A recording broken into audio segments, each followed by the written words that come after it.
Bonjour à tous. Alors aujourd'hui en fait j'ai décidé de vous faire cette petite vidéo. Vous avez été nombreuses et nombreux à me demander en fait comment on utilisait la sauge, donc le bouquet de sauge, ou alors le bâton de Palo Santo en fait, comment on l'allumait. Alors comment l'allumer, comment l'utiliser, qu'est-ce qu'on en faisait après, si c'était dans un bol ou autre. Alors en fait je vais vous montrer. Donc ça c'est un bâton de sauge neuf.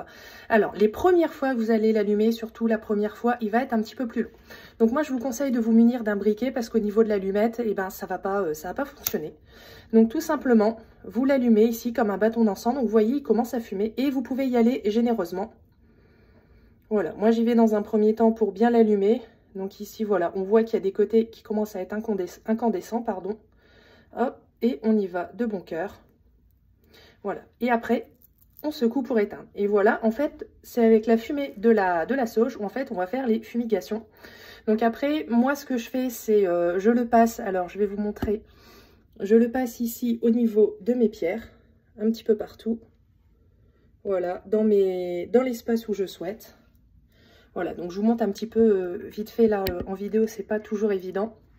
Les premières fois, il peut être nécessaire qu'on le ravive. Alors pour ceux qui ont une plaque à gaz, moi les premières fois, je l'utilise, je prends carrément la plaque à gaz que j'allume. Donc ça, vous allez le passer partout dans votre maison, autour des fenêtres, dans les coins, sur les murs, les meubles. Vous allez toujours partir du bout de la maison vers les portes-fenêtres, vers la porte d'entrée, justement pour chasser les énergies négatives. Que ça soit pour la sauge ou pour le Palo Santo, on va utiliser en fait de la même manière. Donc vous voyez, là il s'éteint un petit peu, hein, c'est neuf, hop, on le rallume. Alors les puristes vous diront qu'on ne l'éteint pas, que tant qu'il brûle, bah, c'est qu'il doit brûler. Voilà, donc au début, hop, après vous verrez, vous devrez au fur et à mesure des utilisations, vous allez moins le faire fonctionner. Donc sachant que le bâton ne va pas se consumer dans un premier temps. Vous allez faire votre fumigation. Moi avec un bâton comme ça, je fais à peu près une quinzaine de fumigations au niveau de la maison.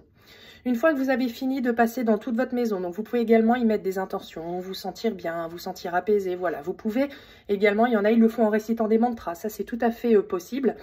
On peut le faire aussi avant de partir en méditation, ou voilà, pour purifier le lieu. Moi, alors là j'ai un reflet au niveau du soleil, donc moi quand est-ce que je le fais? En fait, je le fais régulièrement, tous les 15 jours, 3 semaines, quand j'ai un petit peu plus de tension, quand il y a eu des tensions dans la maison, quand il y a un petit peu plus de stress, voilà, pour libérer un petit peu tout ça.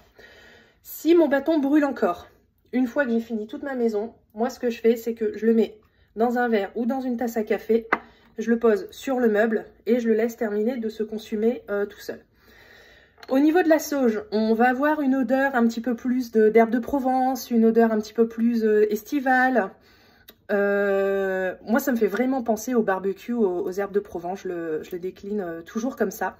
Le Palo Santo, lui, il va avoir une odeur un petit peu plus spirituelle, un petit peu plus de méditation.